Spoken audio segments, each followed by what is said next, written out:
सिद्धार्थ शिरोळेंनी तुमच्यावरती आरोप केलेले आहेत ज्या पद्धतीने, म्हणजे तेव्हा तुम्ही आमदार सुद्धा होता.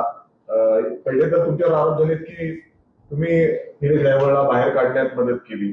त्याच्यानंतर पासपोर्ट मिळवताना देखील, म्हणजे जे पासपोर्टची प्रोसेस झाली आहे ती महाविकास आघाडीच्या काळात झालेली आहे आणि त्याच्यात तुमची मदत झाली. माझे मित्र सिद्धार्थ शिरोळे एक अभ्यासू आमदार आहेत. आज त्यांची प्रेस कॉन्फरन्स मी बघितली. कुठेतरी असं जाणवलं की त्यांच्या नेत्यांनी त्यांना एक कागद पाठवला, कागद वाचण्यासाठी सांगितला आणि त्या माध्यमातून फक्त न अभ्यास करता त्यांनी प्रेस कॉन्फरन्स घेतली. पण ही प्रेस कॉन्फरन्स बघितल्यानंतर व तसंच काही नेत्यांचे वक्तव्य गेल्या काही दिवसात बघितलं तर गुंडांच्या समर्थनात भाजप मैदानात अशी दुर्दैवाने आजची परिस्थिती आहे. आता याच्यामध्ये सिद्धार्थ भाऊंनी काय काय गोष्टी सांगितल्या. त्यांनी सांगितलं की माझ्या काळात, म्हणजे महाविकास आघाडीच्या काळामध्ये हे पासपोर्ट निघालं. एक तर त्यांनी समजून घेतलं पाहिजे, नाही तर काही दिवसांपूर्वी अहिल्यानगरचे जे एसपी आहे त्यांनी एक प्रेस कॉन्फरन्स घेतली होती.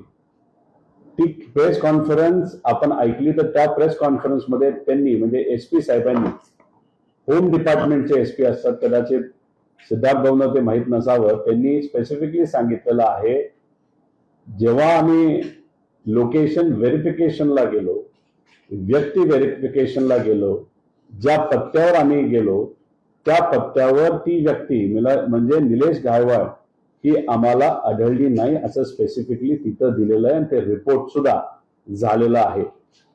मग हा रिपोर्ट कुठे गेला तर हा रिपोर्ट गेला पासपोर्ट ऑफिसमध्ये. पासपोर्ट ऑफिस हे कोणाच्या अंतर्गत असतं सिद्धार्थ भाऊ? हे पासपोर्ट ऑफिस विदेश मंत्रालयाच्या अंतर्गत येतं. 2014 पासून आतापर्यंत केंद्र सरकार कुणाचं आहे?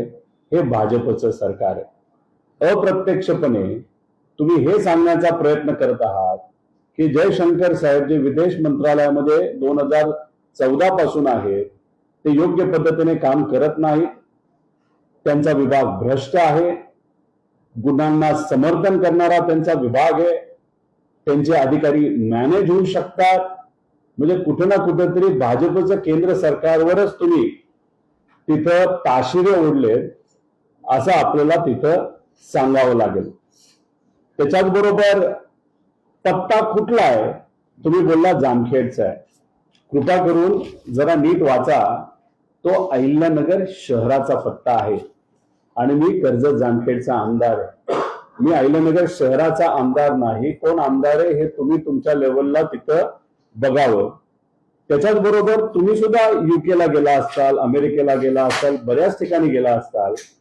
विजा काढत असताना एक तुम्हाला कॅरेक्टर सर्टिफिकेट द्यावं लागतं, इन्कम टॅक्सचे रिटर्न द्यावे लागतात, बरेच इतर काय डॉक्युमेंटेशन हे द्यावं लागतं. त्यातले काय डॉक्युमेंटेशन हे सरकारकडे द्यावं लागतं. हे महाशय निलेश गायकवाड हे नेत्यांच्या जवळचे जे गुंड प्रवृत्तीचे नाही तर गुंड व्यक्ती आहेत, यांनी विजा व्हेरिफिकेशन नाही तर विजा घेत असताना कॅरेक्टर सर्टिफिकेशन हे झालं असेल तर गेल्या काही महिन्यांमध्ये झालेलं आहे. आणि गेल्या 3-3.5 वर्षामध्ये आपल्या या महाराष्ट्रामध्ये कोणाचं सरकार आहे तर हे भाजपचं सरकार आहे. त्यामुळे 15 मिनिटाची त्यांची म्हणजे शिरोळे भाऊंची पत्रकार परिषद ही आपण सर्वांनी ऐकली. मराठी पत्रकारांचे मी आभार व्यक्त करतो. योग्य असे प्रश्न त्यांनी विचारले. बरेच प्रश्न विचारल्यानंतर सिद्धार्थ भाऊ जे अर्धवट माहितीवर त्यांच्या नेत्यांनी त्यांना दिलेला जो कागद होता त्या कागदाचा अभ्यास करून, विषयाचा अभ्यास न करता फक्त कागदावर काय लिहिलं याचा अंदाज घेत तिथं त्यांनी पत्रकार परिषद घेतली. 8 मिनिटं जे प्रश्न पत्रकारांनी त्यांना विचारले त्याच्यावर दुर्दैवाने त्यांना उत्तर देता आलेलं नाही. मी सिद्धार्थ भाऊ शिरोळेंना हा कागद दाखवतो. हे आहे कोर्टाचा एक निर्णय. हा कोर्टाचा निर्णय कधीचा आहे? 2017चा आहे. निकाल तारीख 16 ऑगस्ट 2017. 2017ला सुरेशभाऊ कोणाचं सरकार होतं? तर भाजपचं सरकार होतं. होम मिनिस्टर कोण होते? देवेंद्र फडणवीस साहेब होते. आता होम मिनिस्टर कोण आहेत? देवेंद्र फडणवीस साहेब आहेत. त्यावेळेस 2017ला हे कॅबिनेट मंत्री तुमच्या मंत्रालयामध्ये नाही तर तुमच्या मंत्री समितीमध्ये कॅबिनेट मंत्री एक होते. ते कोण होते? तर राम शिंदे सर होते. 2017ला राम शिंदे सर हे कॅबिनेट मंत्री होते आणि त्याच्या आधी ते कुठल्या विभागाचे मंत्री होते? तर राज्य गृह खात्याचे ते राज्यमंत्री होते. आता या निकालामध्ये आपण जर वाचलं तर याच्यामध्ये स्पेसिफिकली दिलंय की पोलीस विभागाला निलेश गायवळच्या विरोधात पुरावे देता आले नाही. जे दिले ते अपुरे होते आणि पोलीस प्रशासन कुठेतरी कमी पडलं म्हणून त्यांना जो मोका लागला होता, जे तडीपार झाले होते, त्याच्यातून त्यांना सोडण्यात आलं. म्हणजे देवेंद्र फडणवीस साहेब आणि राम शिंदे हे सत्तेत असताना त्यांना निर्दोष मुक्तता ही मिळाली होती. 2017ला तर मी कर्जत जामखेडचा विचार सुद्धा करत नव्हतो. मी आमदारकीचा सुद्धा विचार करत नव्हतो.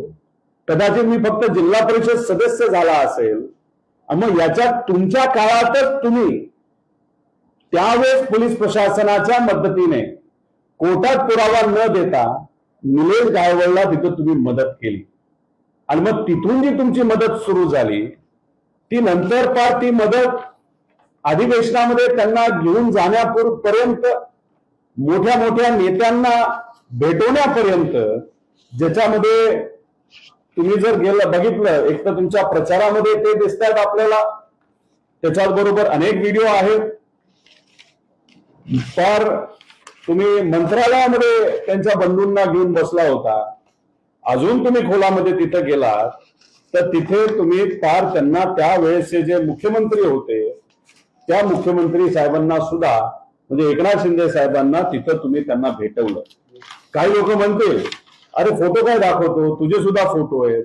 मंदिराच्या बाहेर सहजपणे एखादा फोटो काढला. सामाजिक कार्यक्रमामध्ये तोंडावर पट्टी असताना अशी एक व्यक्ती म्हणजे माझी आई, ज्याला राजकारण कळत नाही, नाहीतर राजकारणात ती लक्ष देत नाही, तिथं तिचा व्हिडिओ दाखवून तुम्ही काय सिद्ध करण्याचा प्रयत्न करत आहे की मी पाठबळ देतो? अहो, हे जर सगळे फोटो बघितले तर मंत्रालयातले फोटो आहेत. मंत्रालयात गरीबाला जाता येत नाही, साध्या लोकांना जाता येत नाही, अधिवेशनामध्ये सुद्धा जाता येत नाही. त्याला तिथं परवानगी लागते, सपोर्ट लागतो. आणि ही व्यक्ती ज्याच्यावर अनेक गुन्हे आहेत, ही व्यक्ती सहजपणे तुमच्या काळामध्ये तुमच्या सरकारमध्ये जर मंत्रालयात जात असेल तर त्याला पाठबळ आणि पाठिंबा सत्तेतल्या लोकांचा असल्याशिवाय ते काहीच करू शकत नाही. आणि माझं ठाम मत आहे, आणि मी ह्याच्यात राजकारण करत नाही, राम शिंदे सरांनी जे सभापती आहेत त्यांनीच निलेश गायवाळला ही मदत केली. त्याच्याच बरोबर आपण जर बघितलं तर सचिन गायवाळ ज्यांना तिथं बंदुकीचं लायसन्स द्यायचं होतं त्यासाठी सुद्धा फोन आणि प्रेशर हे राम शिंदे सरांनीच केलं. आणि हे वक्तव्य करत असताना मी बोलतोय असं नका समजू, रामदास कदम साहेबांनी स्पेसिफिकली सांगितलेलं आहे की एक अशी व्यक्ती ज्याचे मंत्री सुद्धा ऐकतात, आमदार ऐकतात आणि विधिमंडळामध्ये सगळ्यात मोठं पद त्या व्यक्तीकडे आहे. म्हणजे त्याचं नाव कोण? तर त्यांनी नाव नसतं घेतलं तरी ते राम शिंदे सरांचंच नाव येतं. सत्तेतलेच एका मोठ्या नेत्यांनी राम शिंदे सरांचं अप्रत्यक्षपणे तिथं नाव घेतलं असेल तर याचं इन्व्हेस्टिगेशन झालं पाहिजे अशी मागणी तिथं आम्ही सर्वजण करतो. तुमच्याकडे होम मंत्रालय आहे, तुमच्याकडे तिथं सगळे पोलीस प्रशासन आहे, त्यामुळे योग्य असा वापर करू. खरं काय हे कुठेतरी तुम्ही पुढे आणा. आणि तुम्ही अशा पद्धतीने गुंडांना सहकार्य केल्यामुळे, पाठबळ दिल्यामुळेच आज या महाराष्ट्राची परिस्थिती आपण जर कायदा व सुव्यवस्थेची बघितली तर अतिशय वाईट आहे. मग याच्यात जर खोलात गेलो तर 500 बलात्कार हे दुर्दैवाने आपल्या पुणे जिल्ह्यांमध्ये तिथं झालेले आहेत. 12,000 पेक्षा जास्त केसेस गुंडागर्दीचे आपल्या या जिल्ह्यामध्ये तिथं झालेले झालं असे की पुणे एसपी आणि सीपी हे कोण बसवतं? हे देवेंद्र फडणवीस साहेब बसवतात. कलेक्टर कोण बसवतं? पालकमंत्री अजितदादा बसवतात. आणि पुणे मनपा आयुक्त कोण बसवतं? तर तिथं शिंदे साहेब जे उपमुख्यमंत्री आहेत ते तिथं बसवतात. म्हणजे पुणे जिल्ह्याला, पुणे शहराला सुद्धा या 3 नेत्यांनी वाटून घेतलंय आणि यांच्यातच संवाद नसल्यामुळे खऱ्या अर्थाने पुण्याचं वाटोळं झालंय आणि क्राईम रेट वाढत चाललाय आणि तिथं लोकांना खूप मोठ्या प्रमाणात ही अडचण ही सोसावी लागते. त्यामुळे आमच्या मित्र शिरोळे भाऊंना एवढंच सांगायचं आहे, तुमचे नेते म्हणजे देवेंद्र फडणवीस साहेब, त्यांना सवय अशी आहे की बहुजन आसपासच्या तुमच्या पक्षाच्या नेत्यांना जवळ करायचं आणि जवळ केल्यानंतर तिथं त्यांचा फक्त वापर करायचा. या प्रेस कॉन्फरन्स मध्ये सुद्धा तुमचा वापर केला आणि काय केलं तर तुम्हाला तोंडावर पाडलेलं आहे. अजून जास्त अभ्यास करून जर तुम्ही प्रेस कॉन्फरन्स घेत असाल तर ती तुम्ही घ्या. अनेक व्हिडिओ अनेक लोकांनी टाकलेत. देवेंद्र फडणवीस साहेबांनी सुद्धा एका भाषणामध्ये सचिन गायकवाडचं नाव घेतलेलं आपण सर्वांनी तिथं बघितलेलं आहे. त्याच्याबरोबर दंगेकर भाऊ हे अनेक दिवसांपासून हा मुद्दा पुणेकरांच्या वतीने मांडत असताना आम्हाला असं कळतंय की भाजपच्या काही नेत्यांनी त्यांना झापलंय, त्यांना रागवलंय, त्यांना तंबी दिली आहे.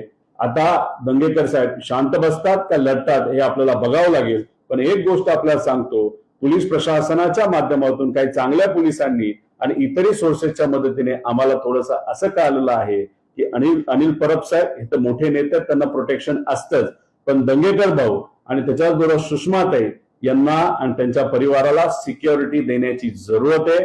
जो व्यक्ती अहमदाबाद वरनं युकेला जाऊ शकतो, लंडनला जाऊ शकतो, तो कदाचित परत त्याच मार्गाने येईल असं वाटत नाही. पण आपल्या देशाच्या आसपास काय अशा बॉर्डर आहेत की ज्या घर तेराई आहे अशी परिस्थिती, म्हणजे नेपाळ बॉर्डर, इथं थोडंसं लक्ष देण्याची जरूरत आहे. पण या नेत्यांच्या केसाला धक्का तरी लागला तरी पूर्णपणे हे सरकार त्याला जबाबदार असेल असं जबाबदारीने मी इथं बोलतो. धन्यवाद. तुम्ही म्हणताय की सीएमचा जो व्हिडिओ दिलेला तो व्हिडिओ आहे का तुमच्याकडे? ऑलरेडी सुषमाताई अंधारेंनी तो व्हिडिओ टाकला असं आम्हाला कळालेलं आहे. सोशल मीडियाचे काही अकाउंट मी तिथं बघितलेले आहेत. तुम्हाला लागलं तर तो व्हिडिओ मी तुम्हाला देतो.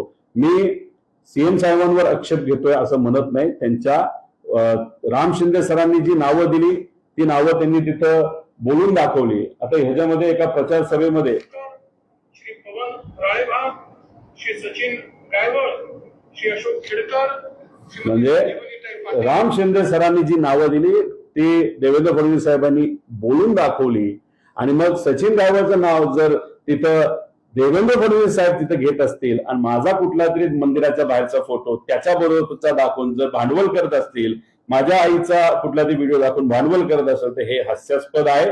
पण तुमच्याकडे सीबीआय आहे, तुमच्याकडे ईडी आहे, तुमच्याकडे पोलीस आहे, खोलात जावा, काय खरं ते लोकांसमोर तुम्ही आणलंच पाहिजे असं आमचं मत आहे. आणि मला हा व्हिडिओ लोकसभेच्या इलेक्शनच्या काळातला असावा असं मला तरी वाटतं. कर्जत जामखेड या मतदारसंघामधलाच हा व्हिडिओ तिथं असावा. फक्त जाता जाता मी सरकारला विनंती करतो, एका गुंडाला सहजपणे पासपोर्ट मिळतो, गुंडाच्या भावाला जो सुद्धा एका क्राईम मध्ये इन्व्हॉल्ड आहे, त्याचं नाव क्राईम मध्ये आहे, त्याला तुम्ही पोलीस हे बंदुकीचं लायसन्स देतं, मग बाकी गरिबांना सामान्य लोकांना सुद्धा सहजपणे असाच पासपोर्ट द्यायला काय हरकत आहे.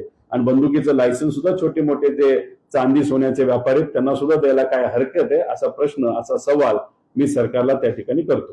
सचिन गायकवाड बंधूंची नवी माहिती आहे की दोन्ही बंधूंवर मोकोपाचा दाखल आहे. मात्र गायकवाड बंधू बिल्डर आणि सरकारी कॉन्ट्रॅक्टर आणि अहमदनगरमध्ये जवळजवळ 48 एकर यांचे शेत. समृद्धी नावाची एक त्यांची कंपनी आहे. बरेच कामं या कंपनीच्या नावाअंतर्गत त्यांनी घेतलेली आहेत. त्याच्याबरोबर जल जीवन मिशन, काही रस्त्याची कामं हे गुंड प्रवृत्तीचे असल्यामुळे कॉन्ट्रॅक्टरला धमकून तिथं मुरुम टाकणं असेल, मशीन लावलं असेल, त्याला जास्त रेट घेणं असेल, असे बरेच प्रकार ते तिथं करतात. खर्डा हे जे गाव आहे त्या खर्डा गावामध्ये सुद्धा काही व्यापाऱ्यांना धमकून त्यांच्यावर कुठेतरी भीती दाखवून 7-8 कोटीची जमीन त्यांनी बळकावलेली आहे. आणि हे सगळे आकडे आपण जर बघितले तर हा आकडा खूप मोठा, काही 100, 200, 300 कोटीपेक्षा जास्त मोठा नक्कीच तिथं जाऊ शकतो. या सगळ्या गोष्टी सहजपणे अशाच होत नसतात. त्याला पाठबळ हे सत्तेतल्या लोकांचं लागतं. त्यामुळे धाराशिवमध्ये तानाजी सावंत डायरेक्ट नाही, पण त्यांचा जो पुतण्या आहे, सख्खा पुतण्या आहे, तो तिथं त्याच्याबरोबर पार्टनर म्हणून काम करतो असं आम्हाला समजतंय. व राम शिंदे सर पूर्णपणे अख्ख्या महाराष्ट्रामध्ये त्याला तिथं ताकद देतात. बानगर नावाचे जे आमदार आहेत त्यांचा एक व्हिडिओ आपण सर्वांनी बघितलाय की ज्याच्यावर मकोका आहे, ज्या व्यक्तीवर तिथं तडीपारची कारवाई झालेली आहे, मर्डर केलेले आहेत, अशा व्यक्तीला पोलीस कन्वॉयमध्ये म्हणजे पुढे 4 गाड्या मागे 4 गाड्यांमध्ये हे महाशय गुंड अशा पद्धतीच्या कन्वॉयमध्ये सुद्धा तिथं बानगरांनी त्यांना तिथं नेलेलं आहे. त्याच्याच बरोबर इथे अनेक काही लोकांचे नातेसंबंध, त्याच्याच बरोबर आपण जर बघितलं तर चंद्रकांत दादा डायरेक्टली नसावेत असं मला वाटतं, पण त्यांच्या जवळचा जो त्यांचा OSD आहे, त्याचं नाव मी विसरलो, समीर पाटील, याचा आणि त्याचं व्यावहारिक संबंध आहे, जवळचं नातं आहे. आता सुद्धा लंडनवरनं त्यांचं संभाषण नक्कीच तिथं होत आहे.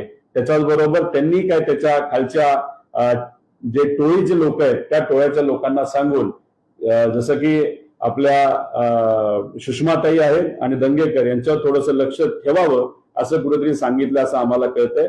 आमच्यावर सुद्धा सांगितलं असावं, पण आम्ही त्या बाबतीत काय करायचं ते आम्ही स्वतः तिथं बघून घेऊ. दादा तुम्ही तानाजी सावंत पुतण्यांचं नाव घेतलं की कंपनीमध्ये पार्टनरशिप आहे, बरोबर आहे? थेट नाही पण पार्टनरशिप आहे. कुठली ती कंपनी आहे आणि अजून कुठल्या नेत्यांचे कोणी रिलेटिव्ह या कंपनीत बोर्डवरती आहेत? नाही, आता याच्यामध्ये हा जो कदाचित त्याचं नाव आहे धनंजय सावंत, धनंजय सावंत हे निलेश गायकवाड तिथं काम करतात. तुम्ही जर बघितलं तर पवन चक्क्या या लावण्याचं काम मोठ्या प्रमाणात धाराशिवमध्ये सुरू आहे. 2 प्रकरणं तिथं झाली होती, शेतकऱ्यांना मारहाण आणि धमक्या ह्या दिल्या गेल्या होत्या, तिथं निलेश गायकवाड इन्व्हॉल्ड होता. त्याच्याच बरोबर तिथं एका कंपनीचं ऑफिस आहे, ते कार्यालयाचं ऑफिस तोडलं गेलं होतं, त्याचे सुद्धा काही व्हिडिओ आहेत. त्याच्यामध्ये या लोकांचे जवळचे लोक तिथं आहेत. म्हणजे आपण जर बघितलं हे ते कार्यालय आहे, हे सगळे व्हिडिओ म्हणजे त्यांचे जवळचे गुंड, जसे पुण्यात गोळीबार केलेल्या जे काही 11-12 लोक आहेत त्यातले ठराविक पकडले, बाकी सगळे अजून सुद्धा फरार आहेत. तसंच तिथं त्यांचा तिथं मोठ्या प्रमाणात वापर हा केला गेला होता असं आमचं मत आहे. अजून काय नाही, आज त्याला म्हटले की सगळेच काकीच्या घरात राहतात आणि आपण तुमचा प्रश्न असा विचारला होता की रोहित दादांच्या आईचे म्हणजे तुमच्या वहिनीचे देखील काही फोटो त्या मतदारसंघातले व्हायरल होते. त्याच्यात दादांचं स्पष्ट उत्तर आलं की सगळेच काचेच्या घरात राहतात. एका वाक्यात ते उत्तर सांगतो. त्यांचं गोष्ट कुणाकडे होता, म्हणणं काय होतं मला तरी नाही सांगता येणार, पण याच्यामध्ये काही ठराविक फोटो जर आपण बघितले आमच्याकडे आहेत, पण आज मी देणार नाही, ते उद्या दाखवतो तुम्हाला. विषय एवढाच आहे, हे बघा, आमचं घर ईडीने बघितलंय, आमचं घर CBIने बघितलेलं आहे, आमचं घर इन्कम टॅक्सने बघितलेलं आहे, आमचं घर CID महाराष्ट्र विभागाने तिथं बघितलेलं आहे. म्हणजे आता कुठलाच विभाग नाही राहिला की आमचं काचेचं आहे, सोन्याचं आहे, चांदीचं आहे का विटेचं आहे, सगळ्यांनी आमचं घरं बघून तिथं झालेली आहेत. त्यामुळे जे नेते आज आमच्यावर बोलत आहेत त्यांचं घर काचेचं नक्कीच आहे. अनेक पुरावे आमच्याकडे आहेत, ते पुरावे आज मात्र तिथं आम्ही देणार नाही. योग्य वेळ आल्यानंतर नक्कीच ते पुरावे आम्ही सर्वजण देऊ. आणि मला शिरोळे भाऊंना सुद्धा सांगायचंय, कदाचित मी डायरेक्ट बोलणार नाही, तुम्ही सुद्धा काचेच्या घरात काही व्यक्तिगत कारणांमुळे राहता हे मला आम्हा सगळ्यांना तिथं माहिती आहे, पण त्या लेवलचं राजकारण हे आम्ही करणार नाही. तुम्ही मित्र आहात, तुमच्यात पोटेन्शियल आहे, नक्कीच तुम्ही चांगलं कार्य कराल. ज्या काही पर्सनल गोष्टी असतात, ज्या तुमच्या जवळच्या असतात, त्या व्यक्तिगत असतात, त्या खोलात आम्ही कधीही जात नाही, कारण आम्हाला त्या पद्धतीचं राजकारणच कळत नाही, नाही तर आम्हाला करायचं नाही. फोटो दिसतोय नाही का? नाही, अजून नाहीये, उद्यापर्यंत मी दाखवतो. उत्साहाच्या भागामध्ये असं काही बोलून जातात आणि हे स्टेटमेंट अडचणीचं ठरतात असं कोणी भाषणं केली का किंवा काय भाषणं केली त्याचा विचार करायला पाहिजे असं दादा म्हटलं. ठीक आहे, मोठे नेते आहेत, कदाचित पुणे जिल्ह्यामध्ये ते पालकमंत्री असले तरी त्यांना महानगरपालिकेचा आयुक्त हा आज बसवता येत नाही. पुणे जिल्ह्याचे SP हे त्यांना बसवता येत नाहीत. पुणे शहराचे CP हे देवेंद्र फडणवीस साहेबच बसतात. त्यामुळे कदाचित ते थोडेसे नाराज असावे आणि त्यांचं सुद्धा मत असंच आहे की आज पुणे जिल्ह्यामध्ये मोठ्या प्रमाणात गुन्हेगारी ही वाढलेली आहे. दादा, म्हणजे थोडक्यात असं म्हणायचं की अजितदादांचं हे अधिकारीकरण म्हणजे हे वरिष्ठ अधिकारी कोणी ऐकत नाही सध्या. तुम्हाला हेच सांगतोय, कलेक्टर हा अजितदादांच्या विचाराचा, अजितदादां जो सांगेल तो कलेक्टर तिथे येतो. जे CP आहेत ते देवेंद्र फडणवीस साहेब जे सांगतात ते येतात. आणि जे आपले आयुक्त आहेत, जे आपले महानगरपालिकेचे, ते एकनाथ शिंदे साहेब सांगतात ते येतात. त्यामुळे तिघांमध्ये काही गोष्टी तिथं वाटलेल्या आहेत. पालकमंत्री जेव्हा असतो तो पुऱ्या जिल्ह्याचा पालकमंत्री म्हणून काम करतो. बाकी ठिकाणी पालकमंत्र्यांना सर्व अधिकार असतात, पण पुणे जिल्ह्यांमध्ये ते अधिकार कदाचित नाही आहेत असं कुठेतरी जाणवतं. त्याला भीती वाटते का अधिकाऱ्यांना फोटो दाखवायची? नाही आजपर्यंत कधी अजून काही घाबरलो पुरावे नाही. आहेत का दादांच्या विरोधात? ते बाहेर आल्यावरच सगळे दाखवणार अशी काही इच्छा आहे तुमची? टप्प्याटप्प्याने बरंच काय उद्या जाऊन आम्ही ते दाखवून देऊ. सगळ्याच गोष्टी एका दिवशी संपवायच्या नसतात. बरेच काही अजून पुरावे आहेत, ते टप्प्याटप्प्यात आपण तिथं दाखवून देऊ. जसं आता शिरसाटचा मुद्दा आम्ही घेतला होता, बऱ्यापैकी तो आता शेवटच्या लेवलवर आणलेला आहे. सुप्रीम कोर्टामध्ये काही सामाजिक कार्यकर्ते, काही संघटना शिरसाटच्या विषयामध्ये गेले होते आणि कालच तुम्ही बघितलंय की सुप्रीम कोर्टाने आदेश दिलेत राज्य सरकारला की त्या व्यक्तीवर कारवाई करा आणि सर्व लोक, ज्याच्यात शिरसाट सुद्धा येतात, बिवलकर सुद्धा येतात, ह्यांना तिथं नोटिसेस पाठवा. आता लोक आयुक्ताचा पण उद्या निकाल नाही तर नोटीस तिथं निघालेली आपल्या सर्वांना बघावं लागेल. म्हणजे मला सांगायचं एवढंच आहे, आम्ही मुद्दा काढतो आणि विषय संपवतो असं नाही. सातत्याने आम्ही विषय घेत राहतो आणि त्याला पूर्णत्वास नेण्याचा प्रामाणिकपणे प्रयत्न तिथं करतो. दादांचा कधी येणार? शिरसाटाचा संपल्यानंतर की लगेच काढणार? आता विषय एवढाच आहे की इथे आम्हाला जे कळालं, राम शिंदे सर हे जास्त इन्व्हॉल्ड आहेत याच्यामध्ये. होम मंत्रालयाने सुद्धा त्यांना खूप मोठ्या प्रमाणात मदत ही केलेली आहे. त्यामुळे निलेश गायकवाडच्या बाबतीत जे काही इतर लोकांचं नाव घेतलं जातं त्याच्यापेक्षा प्रमुख व्यक्ती कोण, राम शिंदे सर आहे असं आमच्या सगळ्यांचं मत असल्यामुळे आता तरी फोकस हा एका व्यक्तीवर आहे. आणि जर आम्ही बोलतो ते खोटं असेल, चुकीचं असेल, तर तुमच्याकडे पोलीस प्रशासन आहे. जे काही इन्व्हेस्टिगेशन तुम्हाला करायचं ते तुम्ही करा. जे काय गोष्टी तुम्हाला बाहेर काढायचे ते बाहेर काढा आणि मग बाहेर आल्यानंतर नक्कीच त्या बाबतीत आपण काय करायचं आणि कसं करायचं हे बघूया. काही मोठे कॉन्ट्रॅक्टर आहेत, ते कॉन्ट्रॅक्टर सुद्धा राम शिंदे सरांच्या घरी काही बैठका त्यांच्या निलेश गायकवाड बरोबर झालेला, त्याचे सुद्धा काही पुरावे आमच्याकडे आहेत. पण ते पुरावे टप्प्याटप्प्याने आम्ही सर्वजण येत्या काळामध्ये देऊ. नाही, राम शिंदे साहेब सध्या परदेशात आहेत. त्यांनी- वाटतं का त्यांनी असं- परदेशात आहेत, हा. राघव पण परदेशात आहेत. असं काही वाटतं का? काय एकत्र गेले तो? विषय एवढाच आहे की कदाचित एक जण अमेरिकेत आहे, एक जण UK मध्ये आहे असं तरी समजतं. आता दोघं भारताच्या बाहेर आहेत आणि एका वेळेसच ते बाहेर तिथं गेले.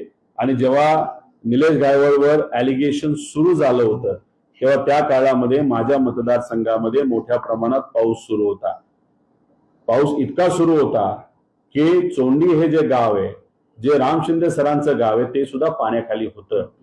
पण एका बाजूला निलेश गायकवाडचा विषय हा पेटला असल्यामुळे कदाचित राम शिंदे सरांना त्या विषयाकडे, निलेश गायकवाडला आपल्याला कसं वाचवता येईल याच्याकडे जास्त लक्ष असल्यामुळे मुंबईत ते बिझी राहिले. 3 दिवस तिथे राहिले, गाव पाण्याखाली असताना सुद्धा.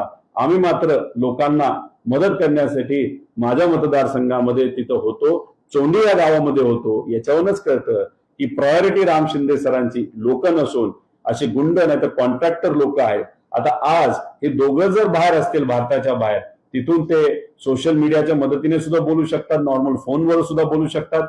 कदाचित तिथे बसून एक रणनीती ते डिझाईन करतील. रणनीती डिझाईन केल्यानंतर आल्यानंतर राम शिंदे सर एक प्रेस कॉन्फरन्स घेतील आणि त्यातून बऱ्यापैकी माहिती ही निलेश गायकवाडनीच तिथे दिली असेल. आम्ही वाट बघत आहोत काय पद्धतीची प्रेस कॉन्फरन्स होती. म्हणून सगळे पुरावे आज तिथे देणार नाही. त्यांची प्रेस कॉन्फरन्स झाल्यानंतर अजून इतर पुरावे जे एकदम व्यक्तिगत आहेत ते पुरावे आम्ही नक्कीच देऊ. ठीक आहे, थँक्यू. एक मिनिट. आणि तो वेगळे प्रश्न होते. काय म्हणतो? महाविकास आघाडीचं शिष्टमंडळ निवडणूक आयुक्तांना भेटणार आहे. शरद पवार, उद्धव ठाकरेंच्या नेतृत्वात भेट होणार आहे. राज ठाकरे आता महाविकास आघाडीच्या शिष्टमंडळात सहभागी होणार. तुम्ही जर बघितलं तर राज ठाकरे साहेबांचं सुद्धा मत आहे की वोट चोरी झाली आहे. त्याच्याचबरोबर इलेक्शन कमिशन जसं वागतंय ते स्वायत्त संस्थेसारखं वागत नाही. भाजपचा प्रभाव हा इलेक्शन कमिशनवर खूप मोठ्या प्रमाणात आहे. त्या अनुषंगाने एक तर विधानसभेमध्ये वोट चोरी झालीच, पण त्यानंतर सुद्धा आतापर्यंत बऱ्यापैकी काही बदल हे मतदार यादीमध्ये झालेत असं आम्हाला वाटतं. त्यासाठी एक शिष्टमंडळ हे इलेक्शन कमिशनला लवकरच तिथं भेटेल आणि त्याच्यात जर तिथं राज ठाकरे साहेब येत असतील आणि त्यांनाही शंका जर त्या इलेक्शन प्रोसिजरवर असेल तर स्वागत करण्यासारखी गोष्ट आहे. मराठवाड्यात भाजपला अजित पवार नको आहे. भाजपची मध्यरात्रीपर्यंत महत्वाची बैठक झाली, भाजप युती आणि स्वबळावर चर्चा असं सूत्र सांगतायत. शिवसेनेशी थोडं जुळेल पण राष्ट्रवादीशी युती नको. भाजप पदाधिकाऱ्यांची मुख्यमंत्री फडणवीसांसमोर ही भूमिका आहे. एक तुम्ही समजून घ्या, जिल्हा लेवलला ह्या गोष्टी होत आहेत त्या आम्ही समजू शकतो, पण 2029ला भाजपला तसंही अजितदादांचा पक्षही नको आणि एकनाथ शिंदे साहेबांचा पक्षही नको हे सिद्ध तिथं झालेलं आहे. एकनाथ शिंदे साहेब हे मोठे राज्याचे नेते नक्कीच होते, चांगल्या योजना ज्या लोकांनी स्वीकारल्या त्या त्यांनी आणल्या, पण देवेंद्र फडणवीस साहेब मंत्री झाल्यापासून टप्प्याटप्प्याने एक एक योजना ते कमी करत चाललेले आहेत. जसं की आनंदाचा शिदा हा कमी केलेला आहे, धार्मिक पर्यटन याला एक मोठ्या प्रमाणात निधी दिला जात होता, तो कुठेतरी बंद झालेला आहे. त्याच्याचबरोबर लाडक्या बहिणी 30 लाख लाडक्या बहिणींची नावं कमी केली. नाव एकनाथ शिंदे साहेबांचं दुर्दैवी तिथं खराब होतंय, पण कदाचित देवेंद्र फडणवीस साहेबांना तेच हवं असावं. अजितदादांच्या बाबतीत सुद्धा आपण जर बघितलं असेल की त्यांचे नेते हे बऱ्यापैकी अडचणीत आलेले आपण बघू शकतो. निधीला सुद्धा ते स्वतः फायनान्स मिनिस्टर असले तरी त्यांची प्रत्येक फाईल एका अधिकाऱ्याकडे जाते आणि त्या अधिकाऱ्याकडनं ते सीएम साहेबांकडे जाते, तिथे त्यांना बऱ्याच अडचणी आहेत. त्यामुळे फक्त जिल्ह्यापुरता हा विषय न राहता 29ला हे तिन्ही पक्ष वेगळे लढतील असं आम्हा सगळ्यांना वाटतं. हिंदूंनी सणांसाठी हिंदू दुकानातूनच खरेदी करावी असं संग्राम जगतापांचं विधान आहे. याच्यावर मी बोलण्यापेक्षा अजितदादांनी तिथं बोलावं. एका बाजूला मुस्लिम समाजाच्या वेगळ्या वेगळ्या बैठका तुम्ही तिथं घेता, तुमचे मंत्री जे मायनॉरिटीचे मंत्री आहेत ते वेगळे कार्यक्रम हे मुंबईमध्ये तिथं घेतात आणि दुसऱ्या बाजूला संग्राम जगताप हे अशा पद्धतीने खालच्या लेवलला जाऊन तिथं वक्तव्य करत असतील, त्याला आपण काय म्हणणार? संग्राम जगतापांनी ठरवलेलं आहे की 2029चं इलेक्शन हे भाजपच्या तिकिटावर तिथं लढायचं आणि तसं जर लढायचं असेल तर द्वेष निर्माण केल्याशिवाय आपण लढूच शकत नाही, हे सिद्ध झालेलं आहे. हे आम्ही लिहून देतो. तिथं तटकरे साहेब खासदारकी भाजप बरोबर लढतील, इथं हा जो जगताप संग्राम जगताप आहे ते 100% भाजपवर लढणार आहेत. आणि हेच तुम्ही जर बघितलं तर काही नेत्यांना अडचणीत आल्यासारखं दाखवतात. देवेंद्र फडणवीस साहेब त्यांना बोलावतात, आमदारांना बोलावतात आणि सांगतात तुझा नेता तुझ्यावर नसला तरी मी तुझ्या बरोबर आहे. त्याचा अर्थ एकच येतो की बाबांनो 29ला तुम्हाला भाजपच्या चिन्हावर तिथं लढावं लागणार आहे, तेव्हा मात्र तुम्ही आमच्या बरोबर या. हे त्याची पूर्णपणे तयारी आतापासून सुरू झाली आहे असं कुठेतरी आपल्याला म्हणता येईल. जैन धर्माच्या सभेत एक वक्तव्य, प्राण्यांवर हल्ला केला तर आम्ही शस्त्र हातात घेऊ. फडणवीसांना आम्ही साधू संतांनी मिळून मुख्यमंत्री केले असं त्यांचं म्हणणं आहे. लोकांनी मिळून तिथं मुख्यमंत्री केलेलं आहे. आता याच्यामध्ये त्यांचं काय मत होतं, कुठल्या विषयावर ते बोलले, कदाचित कबूतरखान्याच्या बद्दलचा त्यांचा मुद्दा असायचा. सरकारच निर्णय घेतंय, नंतर सरकारच निर्णय बदलतंय. सरकार काय निर्णय घेण्याचा प्रयत्न करत आहे आणि काय घेतंय हे कोणाच काय कळत नाही. त्यामुळे जे लोक भाजप बरोबर राहिले होते ते लोक आता भाजपपासून वेगळे होतील अशी आज परिस्थिती आहे. काय होतंय की केंद्रात यांचं सरकार, राज्यात यांचं सरकार, तरी सुद्धा हिंदू खतरे में आहेच. आता हिंदू खतरे में कधी बाहेर निघेल जेव्हा कदाचित वर आणि खाली भाजपचं सरकार नसेल तेव्हाच ती परिस्थिती येईल. का? कारण का फक्त हिंदूंच्या मताचा वापर हे इलेक्शन पुरता तिथं करायचा, हिंदू मुस्लिम करायचं, ओबीसी मराठा करायचं, आता ओबीसी विरुद्ध एसटी तिथं त्यांनी सुरू केलेलं आहे, मराठी अमराठी करायचं, म्हणजे द्वेषाचं राजकारण मुद्दामून त्यांनी पेटवत ठेवलेलं आहे आणि याच्यातच आम्ही राजकारण करून सत्तेत येऊ असं कुठेतरी ते सिद्ध करण्याचा प्रयत्न करत आहे. जैन धर्मासाठी म्हणजे कबूतरखान्याच्यासाठी जैनचे जे महामुनी आहेत त्यांनी ही सभा आयोजित केलेली होती, शांती सभा. पण त्यावेळी त्यांचे जे गुरु आहेत त्यांनी असं सांगितलंय की एखादा व्यक्ती जर त्या कबुतराच्या विषयामुळे मरत असेल तर त्याच्यात काय आहे, अनेक लोक असेही म्हणतात. आणि त्याचबरोबर जर डॉक्टर असं म्हणत असतील की या विषयामुळे होतात तर ते डॉक्टर सुद्धा कदाचित पावर काहीही सांगतात. जेव्हा या जगामध्ये आरोग्याची चर्चा जेव्हा सुरू होते तेव्हा डॉक्टर बनणं सोपं नसतं. त्यामुळे कुठल्याही नेत्याला, कुठल्याही व्यक्तीला डॉक्टरवर अशा प्रसंगी विश्वास ठेवणं जास्त महत्वाचं आहे. आमचा विश्वास डॉक्टर काय म्हणतात याच्यावर आहे. आता धर्मगुरू काय बोलले, तसं काय बोलले, त्यांच्यावर काय लोकांची चर्चा प्रतिक्रिया हे मला तरी सांगता येणार नाही. फक्त माझं एकच मत आहे, आमच्या परिचयाचे जैन समाजाचे जी लोक आहेत त्यांचं मत एवढंच होतं, अचानक कबूतरखाना बंद केल्यामुळे कबुतरांना जी अनेक वर्षांपासूनची सवय तिथे येऊन खाण्याची होती ती मोडल्यामुळे कबूतर ही मरण पावले तिथं मेल्यामुळे आणि जैन समाजामध्ये जनावरं असतील, प्राणी असतील, पशु असतील, यांना खूप आणि माणसं असतील खूप महत्व दिलं जातं. त्यामुळे लोक बऱ्यापैकी हे भावनिक झाले होते. पण जेव्हा वेळ सायन्स आणि कुठेतरी अंधश्रद्धा याच्यावरचा विषय येतो तेव्हा आम्ही सायन्सच्या पाठीमागे भक्कमपणे उभे राहतो. नॅशनल अॅनिमल म्हणून घोषित करावा अशी देखील मागणी या सभेमध्ये करण्यात आली. नाही, जे काय करायचं करा. गायी तर नॅशनल अॅनिमल झाली असं मला वाटतं.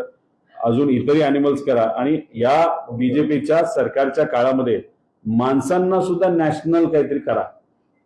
कारण का तिथे अत्याचार महिलांवर होत आहेत, त्याच्याबद्दल कुणीच काय खरं ना. अतिवृष्टीमध्ये माणसं मरण पावली, आत्महत्या तिथं करत आहेत. युवांना नोकऱ्या नाहीत, ते आत्महत्या तिथं करतायत.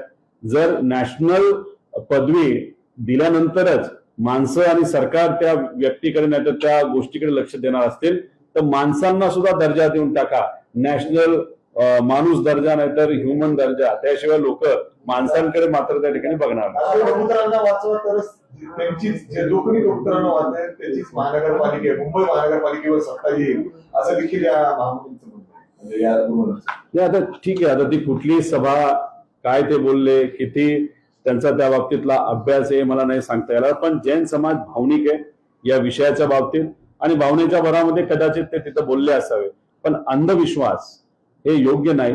आपल्याला सायंटिफिक विचारानेच पुढे जावं लागतं. पण हे करत असताना कुठलाही निर्णय जेव्हा सरकार घेते अचानक पद्धतीने तुम्ही जेव्हा करता तेव्हा तिथं अडचणी नक्कीच येत असतात. जसं की कबूतरखान्याच्या बाबतीत अचानक बंद केल्यामुळे अडचणी नक्कीच निर्माण झाल्या. त्याला कुठेतरी एक दीर्घकालीन धोरण आणून टप्प्याटप्प्याने काय गोष्टी केल्या असत्या तर मग आजारपण आणि तिथं असणाऱ्या इतर लोकांना जो त्रास तोही सुटला असता आणि जैन समाजाच्या भावनिक ज्या संवेदना होत्या त्या सुद्धा तिथं जपल्या गेल्या असत्या.